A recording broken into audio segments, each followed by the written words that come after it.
Good morning, friends. Welcome again to our, to the Farisar classes.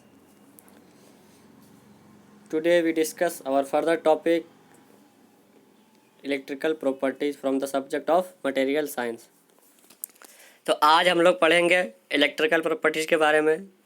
Material science के बहुत ही important topic electric property में कौन कौन से आते हैं, रेजिस्टिविटी क्या होती है, कंडक्टिविटी क्या होती है, सारे कुछ आज जानेंगे हम लोग पूरे डीप में। ठीक है फ्रेंड्स, तो बने रहिए हमारे साथ और लाइक शेयर एंड सब्सक्राइब करते रहिए। इसमें आपको कोई पैसा नहीं लगता है फ्रेंड्स, ठीक है। और ऐसा कंटेंट आपको कहीं भी किसी भी इंस्टीट्यूट में नहीं मिलने वाला है। तो चलते हैं अपने टॉपिक के तरफ। तो आज का टॉपिक है हमारा इलेक्ट्रिकल प्रॉपर्टी। जैसे आप जानते हैं इलेक्ट्रिकल हमारा इलेक्ट्रिसिटी क्या है, बहुत ही इंपॉर्टेंट नीड है हमारे ह्यूमन बॉडी के लिए। कोई भी काम करने के लिए लाइट चाहिए तो इलेक्ट्रिसिटी चाहिए, ठीक है। तो इलेक्ट्रिकल प्रॉपर्टी आज बहुत ज़्यादा ज़रूरी हो गया है।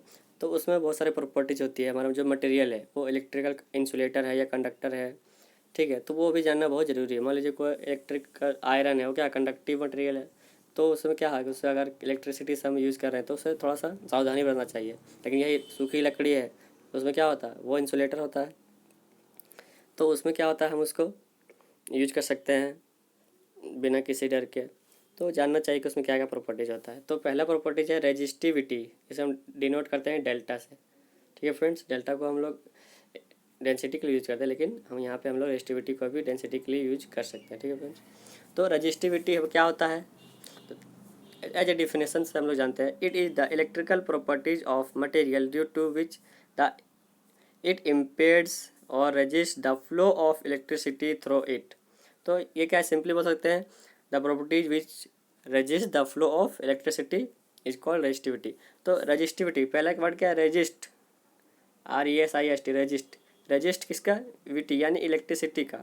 कंडक्टिविटी को हम क्या कहते हैं, रेजिस्ट जो करता है उसको क्या बोलते हैं, resistivity, which resist the conductivity of electricity, ठीक है। तो उसे क्या बोलेंगे हम लोग, रेजिस्टिविटी। तो सिंपल सा हमारा क्या है, ये मेन लाइन याद रखने का, resist the flow of electricity, उसे क्या बोलेंगे, रेजिस्टिविटी। रेजिस्टिविटी का अगर फॉर्मूला मैथमेटिकली पढ़ा जाए तो उसे मैथमेटिकली क्या पढ़ेंगे, del equal to R into A upon L। R क्या हमारा रेजिस्टेंस ऑफ कंडक्टर, जब हमारा मटेरियल उसका रेजिस्टेंस कितना हो रहा है, ए हमारा सिंपली क्या है एरिया, और एल क्या है लेंथ ऑफ द कंडक्टर, ठीक है। कितना लेंथ है, कितने लंबे लेंथ का हम लोग यूज़ कर रहे हैं। तो सिंपल आपको समझ में आ गया होगा रेजिस्टिविटी क्या होता है। अब चलिए नेक्स्ट प्रॉपर्टी पे चलते हैं। नेक्स्ट प्रॉपर्टीज है कंडक्टिविटी। कंडक्टिविटी क्या होता है, चालकता, ये कितना कंडक्टिव है। जैसे हम लोग पढ़ा थर्मल कंडक्टिविटी पढ़े थे, ये इलेक्ट्रिकल कंडक्टिविटी पढ़ेंगे हम लोग। इलेक्ट्रिक कंडक्टिविटी क्या होता है, conductivity is the reciprocal of electrical resistivity. ये क्या होता है, जस्ट उल्टा होता है किसका, रेजिस्टिविटी। यानी कि ये क्या होता है, रेजिस्ट नहीं करता है, which can not resist the flow of electricity. तो जो इलेक्ट्रिसिटी का फ्लो को क्या करे, रेजिस्ट ना करे, उसे क्या बोलेंगे, कंडक्टिविटी। और जो हमारा इलेक्ट्रिसिटी के फ्लो को रेजिस्ट करे उसे क्या बोलेंगे, रेजिस्टिविटी, ठीक है फ्रेंड्स। हमारा इलेक्ट्रिसिटी का क्या होता है, पूरा एक तरंग के फॉर्म में जाता है, साउंड का भी इसी तरह होता है। तो इसका जो फ्लो है, जो हमारा इलेक्ट्रिसिटी का फ्लो है, उस फ्लो को अगर वो कंडक्टर के हिसाब से अगर वो उसको क्या रेजिस्ट कर रहा है तो रेजिस्टिविटी, अगर रेजिस्ट नहीं कर रहा है तो कंडक्टिविटी। कंडक्टिविटी का मैथमेटिकली देखें क्या होता है, इसको डिनोट करते हैं, it is denoted by the sigma, ठीक है फ्रेंड्स। तो सिग्मा से इसको डिनोट करते हैं। इसका फॉर्मूला क्या था, sigma equal to 1 upon rho. Rho क्या है हमारा, रेजिस्टिविटी। तो ये रेजिस्टिविटी का जैसा रेसिप्रोकल है, जैसे मैंने डेफिनेशन से पढ़ा, तो रेसिप्रोकल सिंपल हो जाएगा। वहाँ क्या था, RA अपॉन L, तो यहाँ क्या हो जाएगा, L upon RA, just reciprocal of resistivity. तो इसमें मेन पॉइंट याद रखने का क्या है फ्रेंड्स, कंडक्टिविटी में electrical conductivity is that chemical properties of a material due to which electric current are flow. हमारा ये ऐसा कंडक्टिविटी है जिससे हेल्प से क्या होता है, हमारा इलेक्ट्रिसिटी का फ्लो होता है, उसका करंट का फ्लो होता है। इसके एटम जितने भी होते हैं वो एक स्थान से दूसरे स्थान ट्रांसफ़र कर सकते हैं, रेसिप्रोकेट कर सकते हैं, ठीक है फ्रेंड्स, फ्लो हो सकता है। तो विच flow the easily through the material, जो क्या होता है आसानी से फ्लो कर सकता है इस कंडक्टिविटी के हेल्प से, उस प्रॉपर्टी को बोलते हैं conductivity. The material provide an easy path for the flow of electricity through it. तो हमारा जो मटेरियल होता है क्या होता है आसानी से उसको फ्लो करने का पाथ प्रोवाइड करे। जैसे हम लोग अगर एयर में अगर इलेक्ट्रिसिटी का फ्लो कराए तो क्या हो, कम होगा। उसी तरह हम लोग क्या करेंगे, लिक्विड में उससे थोड़ा सा कम होगा, लेकिन सॉलिड में जब बात करते हैं तो उसमें क्या होता है, इलेक्ट्रिसिटी सबसे ज़्यादा होता है, क्योंकि इसमें हमारा जो मॉलिक्यूल्स है उसको हेल्प करता है इलेक्ट्रिसिटी का फ्लो को आगे फॉरवर्ड करने में। ठीक है फ्रेंड्स, तो हमारा इलेक्ट्रिसिटी क्या होता है, मटेरियल प्रोवाइड करता है, ईजी उसका पाथ मिलता है ताकि हमारा इलेक्ट्रिसिटी क्या फ्लो हो सके।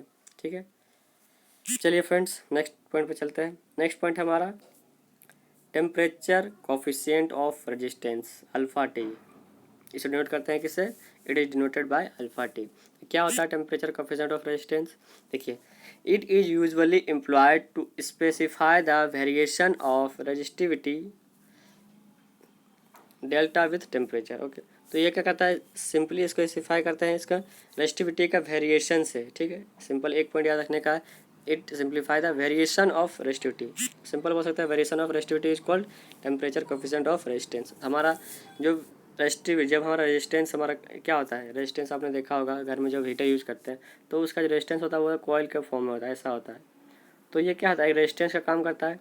जब ये वेरी करता है, हर पॉइंट पे वेरी करता है, तो क्या होता है, ये लाल हो जाता है, तब हमारा हीटर जलने लगता है। तो हमारा टेम्परेचर कोफिशिएंट क्या है, जितना हमारा रेजिस्टेंस का वेरिएशन होगा उतना ज़्यादा क्या होगा, टेम्परेचर बढ़ेगा।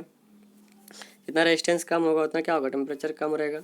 तो ये हमारा सिंपल बताता है वेरिएशन ऑफ द रेजिस्टेंस या फिर वेरिएशन ऑफ द रेजिस्टिविटी। ठीक है, इसे डिनोट करते हैं डेल्टा से, अल्फा टी से, सॉरी, इसको अल्फा टी से डिनोट करते हैं। इसको अगर मैथमेटिकली देखा जाए तो अल्फा टी इक्वल टू क्या लिख सकते हैं, resistivity of final minus resistivity of initial बटे रेजिस्टिविटी ऑफ इनिशियल।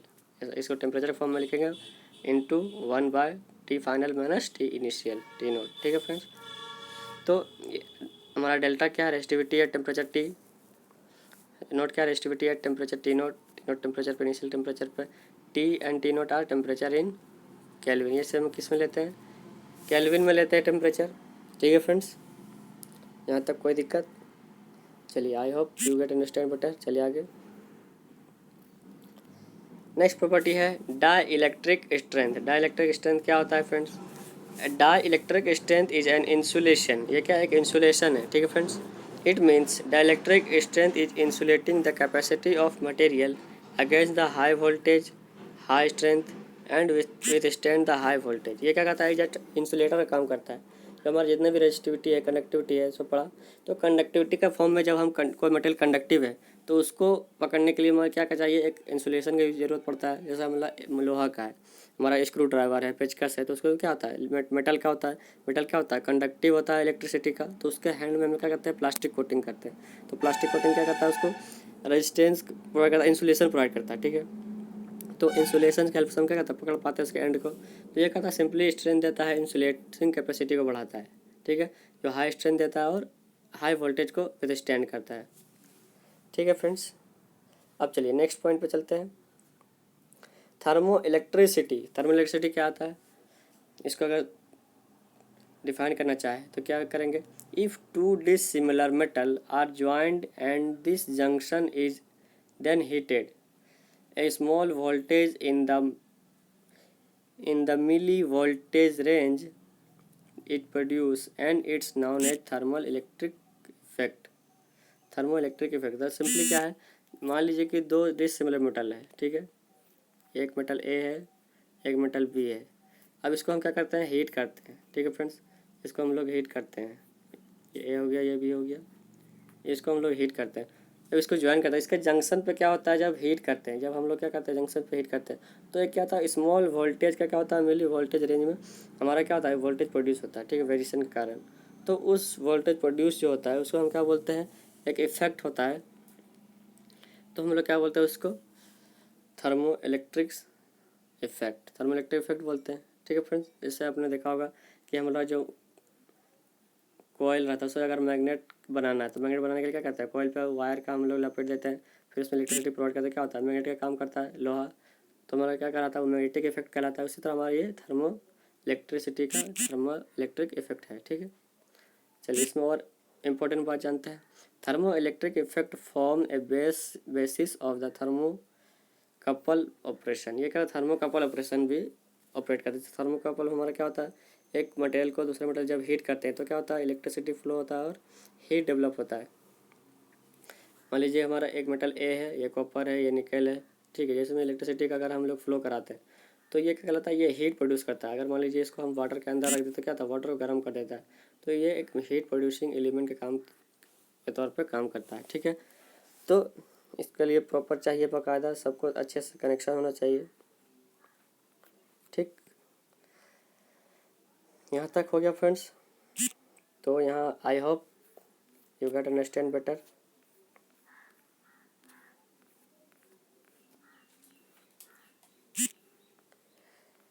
फिर मिलेंगे अगले वीडियो में। आज के लिए इतना ही, थैंक यू।